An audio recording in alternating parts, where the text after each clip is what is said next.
Cricket world cup के अहम match में बांग्लादेश के 205 रन के हदफ के ताक़ुब में पाकिस्तानी बैटिंग जारी है और पाकिस्तान ने अब तक 65 रन स्कोर कर लिए हैं। इससे पहले शाहीन और वसीम की शानदार बॉलिंग की बदौलत बांग्लादेश की इनिंग्स 204 रन पर सिमट गई थी। पाकिस्तान की जानिब से शाहीन आफरीदी और वसीम जूनियर ने 3-3 जबकि हारिस रऊफ ने 2 विकेट्स हासिल की। सेमीफाइनल की दौड़ में रहने के लिए पाकिस्तान के लिए कम से कम ओवर्स में हदफ हासिल करना आज बहुत ज़रूरी है।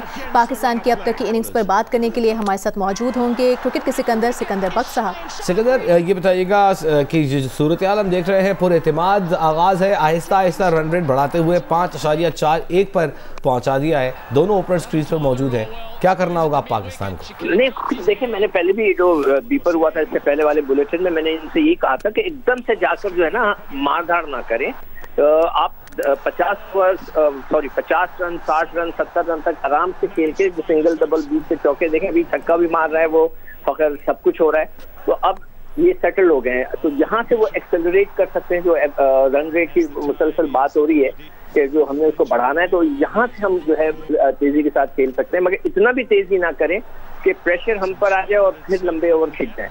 तो एक एवरेज लेके चलें 6 रन पर ओवर, 7 रन पर ओवर की, और आखिरी में आकर फिर एकदम से अगर विकेटें इन हैंड है तो एक भरपूर हमला करके ना एक लंबा स्कोर कर जाए जल्दी, ताकि वो जो रन रेट है वो हमारा काबू में आ जाए।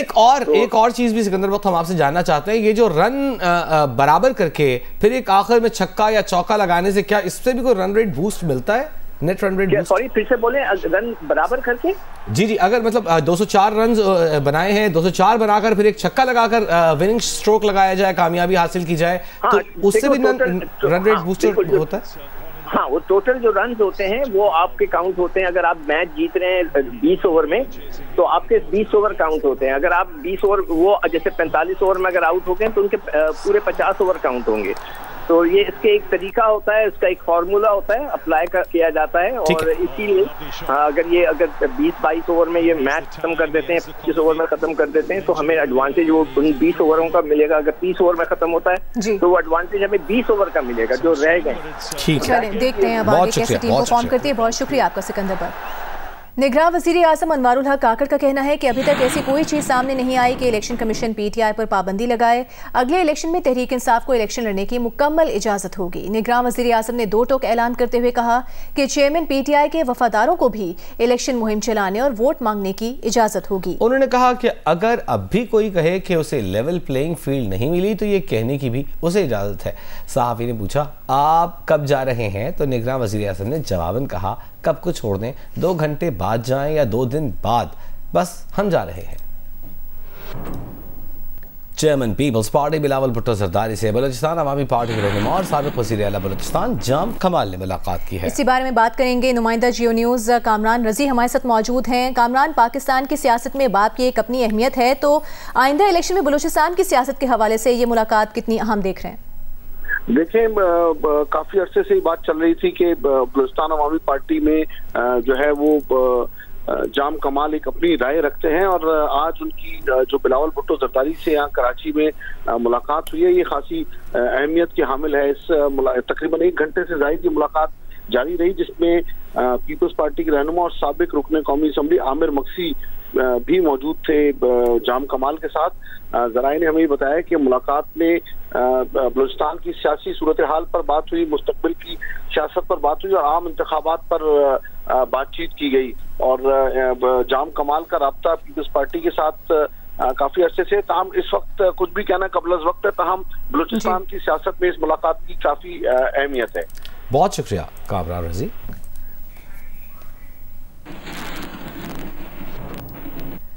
रहनुमा नून लीग एहसन इकबाल ने कहा है कि नून लीग के टिकट के ख्वाहिशमंद उम्मीदवार 10 नवंबर तक दरखास्तें जमा कराएं।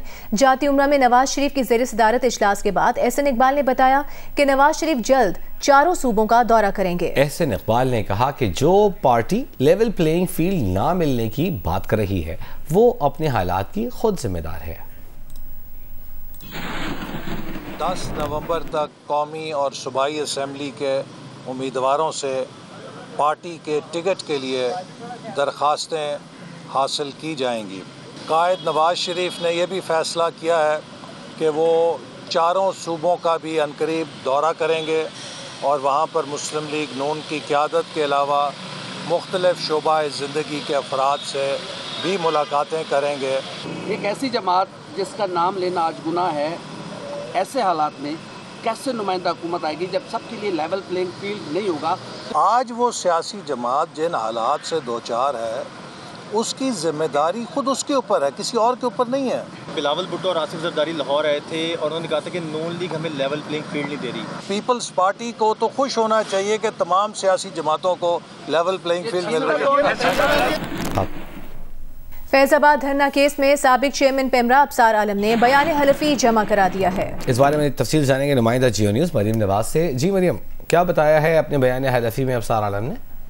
जी, ये सुप्रीम कोर्ट में फैजाबाद धरना केस में आखिरी समात में जो पिछली समात हुई थी उसमें अदालत ने हुक्म दिया था कि कोई भी अगर फैजाबाद धरने से मुतालिक हकाइक जानता है तो वो बयान हल्फी के साथ अदालत में जमा करा सकता है। जिसके बाद आज जो चेयरमैन पेमरा थे साबिक अबसार आलम, उन्होंने अपना बयान जमा कराया है जिसमें उन्होंने ये कहा है कि फैजाबाद धरने के दौरान बतौर चेयरमैन पेमरा उन पर और पेमरा हुकाम पर उस वक्त के जो DGC थे फैज हमीद, उनका शदीद दबाव था। साबिक DGC फैज हमीद ने सहाफी नजम सेठी के खिलाफ एक्शन लेने के लिए दबाव डाला था।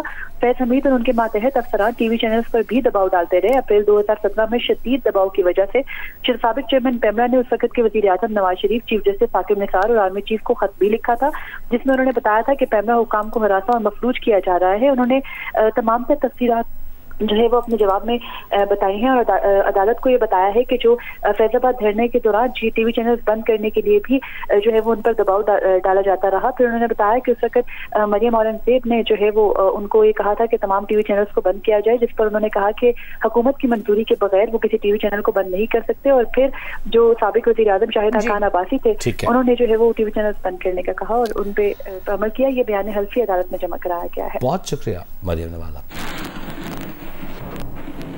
96 गज पर 9 मंजिला इमारत। सिंध बिल्डिंग कंट्रोल अथॉरिटी की टीम आज कराची के इलाके लियारी में गैर कानूनी इमारतें गिराने गई, मगर दोनों जगह मकीनों की शदीद मुज़ाहमत के बायस कार्रवाई को मुलतवी करना पड़ा। तफसील इस रिपोर्ट में। कराची में गैर कानूनी तामीरात के खिलाफ सिंध हाई कोर्ट के अहकामात पर अमल दरामद जारी है। SBCA की टीम आज लियारी खड्डा मार्केट में 6 मंजिला इमारत गिराने पहुंची तो पुलिस भी साथ थी, मगर मकीनों ने शदीद मज़ाहमत की।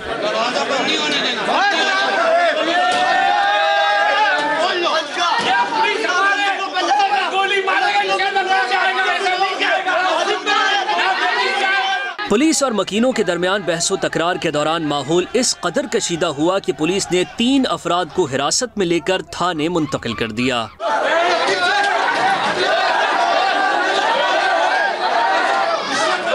मकीनों की दुहाई है कि जिंदगी भर की जमा पूंजी से घर खरीदा है, इसे किसी सूरत खाली नहीं करेंगे।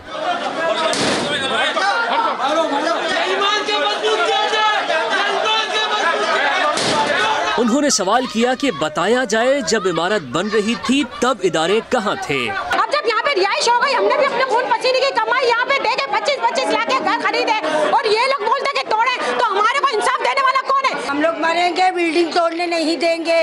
हम लोग को इंसाफ चाहिए, हम लोग के पास फाइल है, हम लोग किधर जाएंगे अपने छोटे छोटे बच्चों को लेके?